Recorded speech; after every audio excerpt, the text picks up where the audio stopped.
This is Quest Nutrition Network. I'm your host, Jabari Quest. This is the place where you're going to get all your in-depth information about health, nutrition, holistic medicine, fitness. And today we have the honor of sitting with a long-time brother, a brother that I've known for a very long time. We've been working on a particular amount of projects concerning health and nutrition. And we're going to talk to Brother Rubin here about his company, A Better You, and going to ask him some questions about health and improving yourself so that you can be a better you. Rube, welcome. Yes, Welcome to Quest Nutrition Network. All right. So, just right off the bat, very, very popular topic. You and I have had a lot of conversations about this. Wheat and starch. Wheat and starch are two major allergens. What is so detrimental about these allergens? They have so much devastating effects on people. What are some of these? Why are they so devastating? To individuals who are taking them. Well, I'll say to start off, really the two of them, they break down the sugars at the end of the day. Right. So, sugar's sugar, whether it's gonna be sucrose, or wheat, or potato, at the end of the day, those types of sugars, the overconsumption of those sugars destroy our bodies. Right. Sugar is known to dry up our bones, hence drying up cartilage, crystallizing cartilage, lead to other things like arthritis, right. Excessive inflammation, maybe in joints, but different body parts. So that's another issue. Starch is funny enough, getting into the Hindu texts, they have a set of books. They call them Vedic, Vedic texts. And in one of the Vedas, they talk about starch. And growing up in the West Indies, I realized that certain people who practice particular parts of the Hindu culture, they don't eat ground provision, what we call ground provision, like yams, potato, anything that's a tube that's growing underneath the ground, or a root like cassava, these types of things. They wouldn't consume them, and I never really understood it. It's like I'll go to this roti shop, they selling me just potato and chana roti. I go here, they tell me they don't serve potato at all. Right. So I'm like, this is weird. I want to say we have diseases that we build at a snail's pace. We have rapid diseases, we have immediate diseases. Everything has a time frame. I don't think that people realize it when they get certain diseases. They figure like, okay, I got this disease and so on and so forth, but it is, like you said, it's moving at a snail's pace. It's something that built up. Yep. So a person who's in their 60s and they have been diagnosed with prostate cancer, it's something that was probably building up from when they were in their 20s and their teens and whatever they may have been consuming, and through what you're saying is the fermentation process, the building up of the yeast inside the guts. This is something that happened over time. So, definitely important information.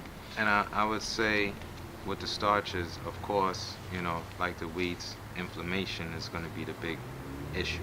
Well, everybody talks about inflammation of the different parts of the body, that get affected mainly by these foods that we're eating. And we affected by the fact of the lack of knowledge of the food that we eat.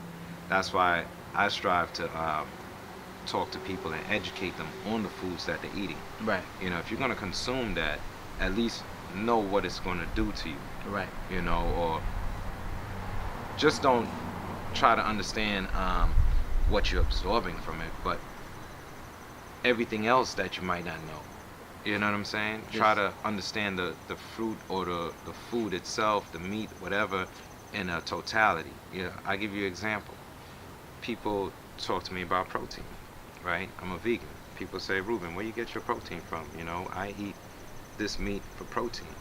So then I go as far as to say, okay, well, what type of proteins are you getting from it? Because we know there's tons of different types of proteins. So which ones are you getting? You know, if it's L-arginine, let's just say, right? Deal with bodybuilders.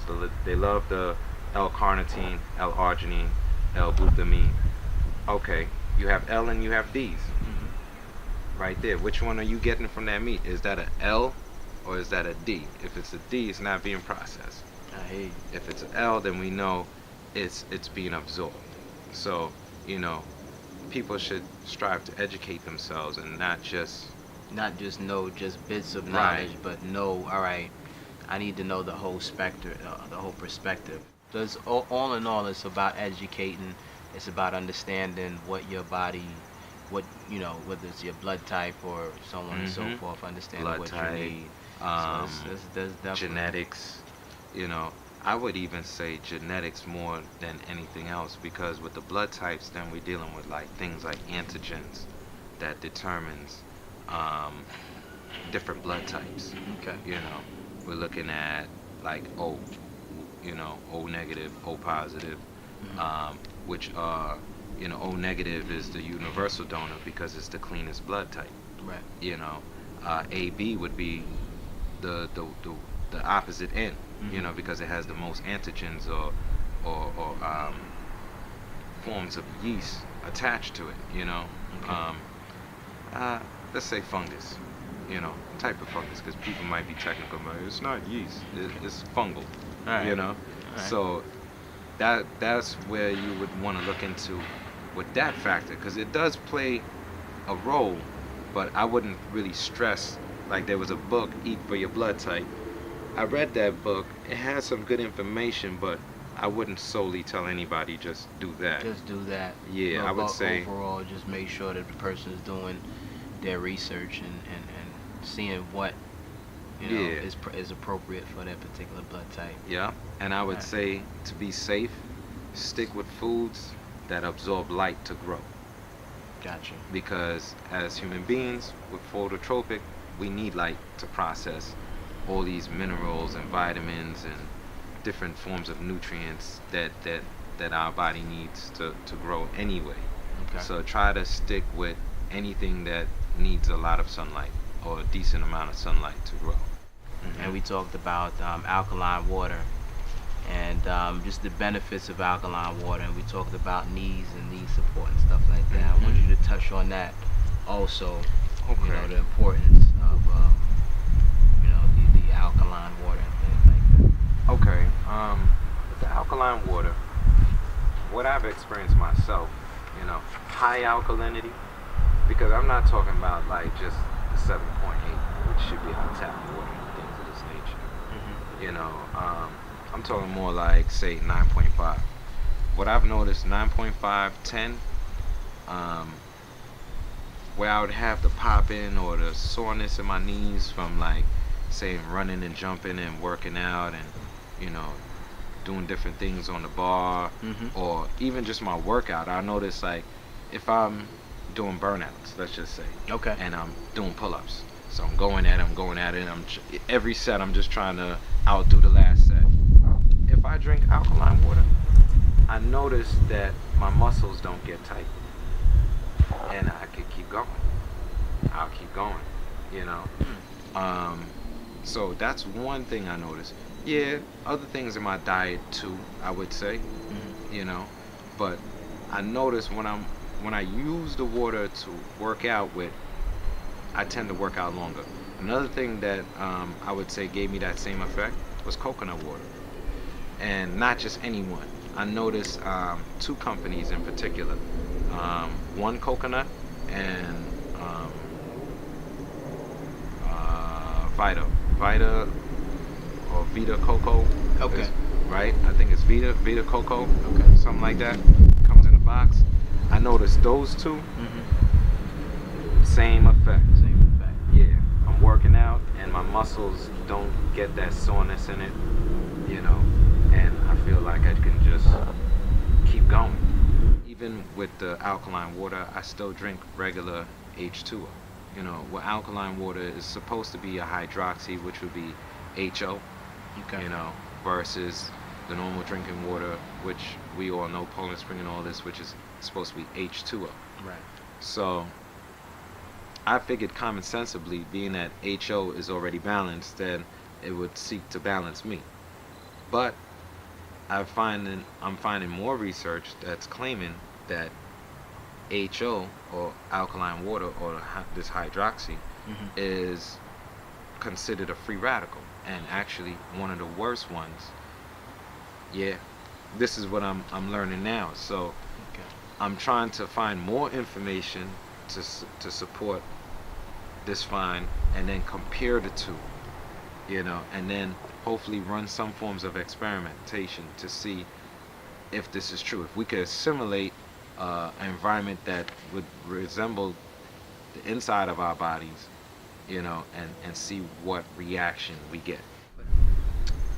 Let's talk about the mucous membranes briefly. Talk Okay. about it briefly. Okay. And Um, for those who don't know what it is, and you know, we can talk about inflammation as well for individuals. You know, Dr. Sebi is somebody who talks about this a lot, and you know, so I just wanted you to touch on that briefly. Okay.